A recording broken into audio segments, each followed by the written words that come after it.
La SICAP SA, Société immobilière du Cap-Vert, et la Sénélec, Société nationale d'électricité du Sénégal, vous offrent votre revue de presse. Bonjour et bienvenue. L'élection du pape Léon XIV et le lancement du Pavis 2 sont les sujets mis en exergue par les quotidiens parus ce vendredi 9 mai. Abemous Papam affiche Rewmi Quotidien qui nous apprend que l'Américain Robert Francis Prévost est élu pape. La surprise venue d'Amérique, écrit Sud Quotidien. On s'en siège au Vatican selon le quotidien. Il s'est placé dans la continuité de l'œuvre de François. Il hérite d'une église confrontée à de multiples défis de la vie d'abbé Théodore Mendy. C'est après 2 jours de conclave qu'il a été élu, renseigne Le Soleil. Une première historique pour les États-Unis. Enquête parle d'un apôtre de la paix. L'Observateur revient sur les témoignages de l'église sénégalaise et les mots du chef de l'État sur le nouveau pape Léon XIV. Il devra rapidement affronter des défis considérables pour une église en perte de vitesse en Europe. Finance, lutte contre la pédocriminalité, baisse des vocations, rapporte Rewmi Quotidien à sa page 2. Ousmane Sonko lance le Pavis 2, informe Le Soleil à sa une, évoquant l'emploi des jeunes et des femmes. Le Sénégal de demain se construira avec les idées, l'audace et la rigueur de sa jeunesse, dit le Premier ministre dans les colonnes de Yoyorbi. Le coût est estimé à 107 milliards de francs CFA, révèle enquête. Plus de milliards et d'éloges selon la formule de Source A. Le Pavis 2 vise à inscrire l'entrepreneuriat dans une dynamique de souveraineté économique et d'industrialisation nationale. Le Premier ministre tresse les lauriers à Tata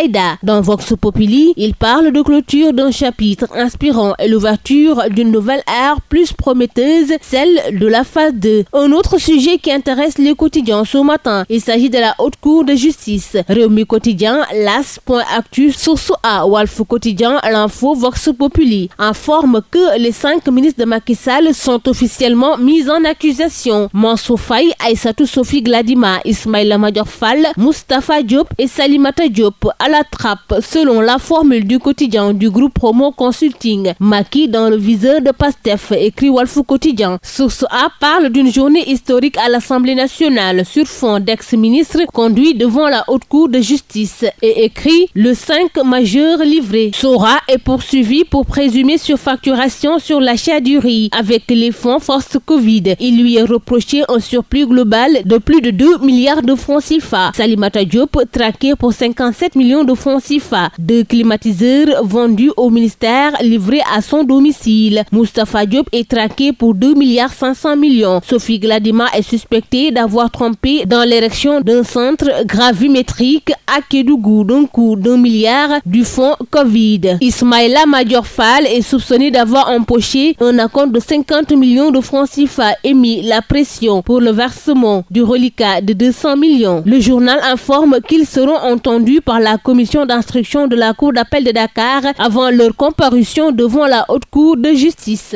L'Observateur s'est intéressé à la dette bancaire cachée et titre 63 comptes opaques pistés par la DIC. Crédités de plusieurs centaines de milliards de francs CFA, ces comptes bancaires ont été ouverts sans autorisation ni mention dans le budget de l'État. Tous les directeurs de ces institutions bancaires devront être entendus afin de faire la lumière sur l'ouverture et l'utilisation de ces fonds publics. Pendant ce temps, Libération parle d'opérations douteuses entre Poste Finance et Sarvi et affiche à sa une le parquet financier sur les traces d'un cadeau de 1,396 milliards. Après un bras de fer de plus de 10 ans, Sarvi et SAGEF avaient été définitivement condamnés en 2021 à payer plus de 2 milliards à Poste Finance en plus d'une hypothèque valide sur 11 immeubles appartenant à Sarvi. Revenons à l'Observateur qui évoque l'affaissement d'un bâtiment à Ngor. Le journal parle de 12 heures d'agonie sous les gravats. Un Sénégalais et un Franco-Algérien périssent. C'est tout pour votre revue de la presse. À vos kiosques et très bonne lecture. La SICAP SA, Société immobilière du Cap-Vert, et la Sénélec, Société nationale d'électricité du Sénégal, vous ont offert votre revue de presse.